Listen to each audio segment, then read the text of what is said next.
Well, nearly 200 countries are meeting for the latest UN Global Warming Summit in the United Arab Emirates, a country well known as a major producer of oil. Now, that meeting begins tomorrow. So to discuss this, I want to bring in McKenna. She's the former Minister of the Environment and Climate Change and also the chair of the UN Expert Group on Net Zero Emissions. Thank you so much for coming into studio and joining us today. Great to be here. Okay, so as we've been discussing, COP28, of course, gets underway tomorrow. 2023 remains also on track to be one of the hottest years on record globally. So with that in the background, what do you imagine are some of the key priorities that will be discussed this year at the summit? Well, I mean, you're going to hear a lot about the COP and all these different agenda items and things going on. The bottom line is the most important thing, and the whole purpose of these meetings is to ensure that emissions go down, so that countries are doing the work to drive down emissions, and so are businesses. And unfortunately, so this year there's what's called the global stocktake. So in climate world, we use the worst language. It's basically like, where are we at compared to what we wanted, where we wanted to be under the Paris Agreement? So we want to keep warming to 1.5 degrees. Well, unfortunately, now we're driving to potentially 2.9 degrees. And that's if every country does what they said they were going to do. And we're still waiting, including Canada. We still need a lot of, implementation. And so I think we got to keep our eye on the ball. So that's going to be really important. And as part of that, there's a big discussion about what are we going to do in terms of fossil fuels? Right. And so I guess it's the right place to do it because we are in the United Arab Emirates, who's one of the largest fossil fuel producers and actually has huge projections in terms of future fossil fuel production. But there's a discussion about, okay, we need to phase. I think lots of folks are looking for a phase out of fossil fuels. That's not going to happen overnight, but has to happen because we're in a fossil fuel climate crisis, but also scaling up renewable energy. So we need to triple renewable energy and double energy efficiency. So there'll be a big discussion about phase out, phase down, but the reality is we just need action. You touched on the location of this summit, and of course that's been called into question, as well, of course, as the controversy in the lead up to this conference over that leaked report that I know you've been following, that the UAE is kind of using this opportunity to strike oil and gas deals, and involving, of course, the COP28 president, Sultan Al Jaber. He's denied those allegations. What does it say about the credibility of summits like this when you've got that sort of news surrounding the person who's hosting this? Well, I mean, I think it's a real distraction, and I think it's really unfortunate. I hope it didn't happen because that's just not okay. When you take on being the COP president, you're basically, the chairperson. You're the person who's trying to drive ambitious action, not literally do things in the opposite direction, sell more fossil fuels. That's your own interest.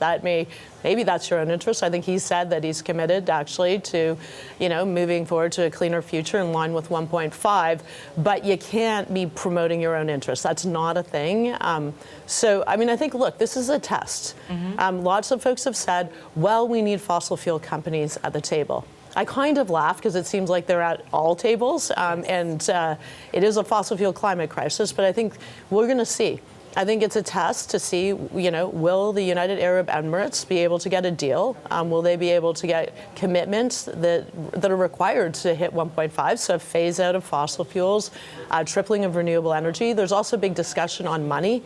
We need to be helping less developed countries when it comes to actually being able to adapt to climate change and reduce their emissions. And there's a discussion around loss and damages. They've done the least to cause climate change, many of these, small island states and other countries. So, look, we'll see. The proof is in the pudding for anything. I'm someone that I just want to see results, and we don't have time.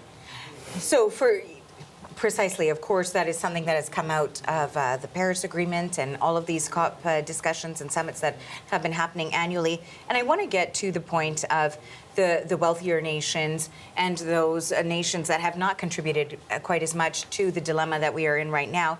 But I also wanted to touch on what we were discussing about the credibility of these sorts of summits. And that is, of course, there's been a lot of criticism because why are you having tens of thousands of individuals flying over to the UAE for something like this? And then you've got the president who remains the chief executive officer of the Abu Dhabi National Oil Company. So yes, to your point that you want, fossil fuel companies at the table.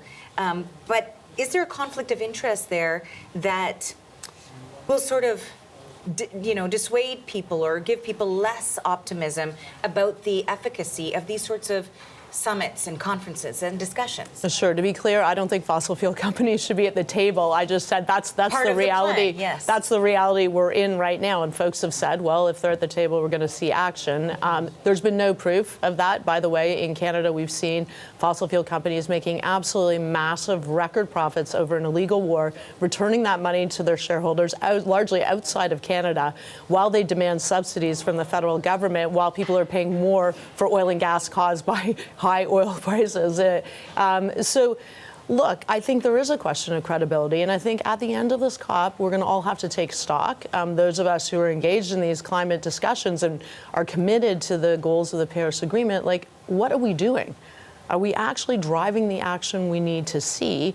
Or is this like a trade show for oil and gas companies and everyone else who wants to come? So look, I'm going with an open mind. I'm there to work with the UN Secretary General. He's been very vocal about the impacts of climate change, about the need for action, about the commitments all countries, including Canada, made to reach net zero. And by the way, a lot of talk about net zero, about 2050. It doesn't matter. 2050 doesn't matter unless we reduce emissions by half by 2030. So if Alberta wants to go or Saskatchewan wants to go and say they're committed to net zero, that requires them to be taking action now and driving down emissions.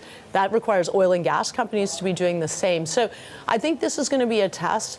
I think we may need to look at COP reform at the end of this and be really serious about how are we getting outcomes for people that aren't there, that most people aren't at COPs and probably are wondering, are these serious, are these meetings serious? Are we getting the ambition we want? Are we actually reducing emissions? Now, as the former Minister of the Environment for this country, and certainly there's been a report that came out saying Canada is really not on track to attain the goals that it has agreed or committed to. How do you think Canada's doing right now to play the part that it should be playing in this role? Well, look, Canada, so first of all, the goals are 2030, so you can't have missed them. But Canada has a plan to meet its targets, but it's got to implement. That it's not on track is what the report says. Well, it's not on track unless it implements. Mm-hmm. So there are pieces that the government is committed to, including putting a cap on emissions on oil and gas. That is critically important. There's zero chance Canada can meet its targets because oil and gas companies' emissions are the largest source of emissions in Canada, over 25%, and they continue to go up despite all of the comments saying they're net zero. So we need to have a cap on emissions, and the government needs to do that as soon as possible. I've heard, the Stephen Guilbeault, the minister, say that's going to happen. That's really important. We need methane regulations that are, that have been planned. They need to be implemented. We need a zero-emission vehicle mandate so they can meet it. Canada can meet its target or get very close to it. But it's not enough to just say you're going to do things. You actually have to implement them. So why is that not being done? What do you think is the holdup here? I don't know. I mean, look, you got to do the work to make sure that you're, as you develop regulations, they make sense. I am concerned because there's a lot of lobbying by oil and gas companies that you see, getting access to ministers, senior public servants. I hope that's not what's delaying it. We just need to act. We already know, it's clear, it's set out in Canada's climate plan, what the policies need to be. So now it's really about delivery, and that's true of every country. Like, it's great to have these flashy targets, but as minister, I know this. You gotta do the work, and that's the only way we're gonna drive emissions down, not because that's, it's a target, but because we care about sustainable future for our kids. And we have seen in Canada historic wildfires across the country. We've seen, massive weather events where, 4 people died in Nova Scotia, but when we had a heat dome where the town of Lytton literally burned down, and 600 people in Vancouver died because of extreme heat. That's the future we're looking at, and it will be a lot worse if we don't act right now. Very finally, I wanted to ask you about something that we had touched on. That's the disparity between wealthier nations and those that are more vulnerable, and the contributors versus those who are trying to transition but require the help. How much is that disparity widening? And how much more needs to be done to close that gap if we are trying to really head towards these goals, whether it's 2030, 2050? Look, there's a huge gap. There are countries, the countries that literally have done the least to cause climate change will be underwater. If we don't act now. It's not even just about them reducing their emissions, it's about them adapting to the impacts of climate change, and that will hurt everyone. It's not just, sometimes I think in Canada we're quite far away from a lot of these problems, although we're seeing the impacts now. But they're going to impact us because there's climate refugees already. Folks, are going to have to leave places because they're just not going to be habitable.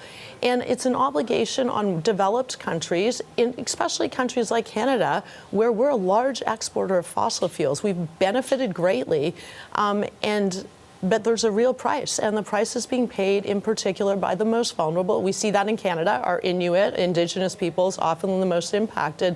But in these other countries, these are countries that are barely surviving at the best of times and now have climate catastrophes added on to them. So I really do hope countries step up. Canada, we have stepped up, contributed significant money, but the amount of money we need is so much more. Plus, we need the private sector. We need to figure out how are we leveraging private sector money, because to build a cleaner future, I saw this as infrastructure minister, we need a lot of dollars. We need trillions of dollars. So I think that's also a discussion there. How do we get the World Bank and other vehicles to be, in a position where they can get more private sector money so we can build the future we want? And to end on a positive note, because climate is always, it seems so depressing. We can do this and we can win. And what does winning look like? Of course, it means cleaner air, cleaner water. For Canada, it means being a leader, attracting investment, creating good jobs.